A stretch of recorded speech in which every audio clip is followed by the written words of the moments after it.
Luke 4 recap, 90 seconds or less. Let's talk about it. Jesus was just baptized in chapter 3, and immediately after that, at the beginning of 4, he is sent to the wilderness to fast and pray. This is all in preparation for his ministry. But I want you to note in verse 4, it says the Spirit led him to the wilderness, not that he went on his own. Something God revealed to me earlier this year is that sometimes he sends us to the wilderness in preparation for something he has for us. What might the wilderness look like for us? Just as it did for Jesus: loneliness, temptation. God may put us in the wilderness so that we can learn his voice and learn to rely on him. Starting in verse 3, the devil comes in hot. He's tempting Jesus with so many things. And what is Jesus' response every time? He responds with scripture.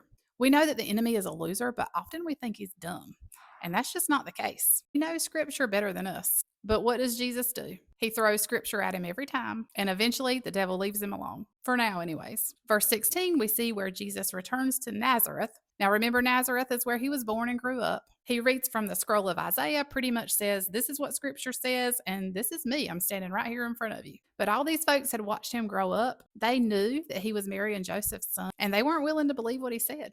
Oftentimes, we can see that when we come to the faith at a later age. Once we're saved, we're born again. And a lot of the times, our lives look completely different than they used to. And sometimes people that know us from our past have a hard time accepting that change. Then we see Jesus continues on his healing spree and continues his ministry.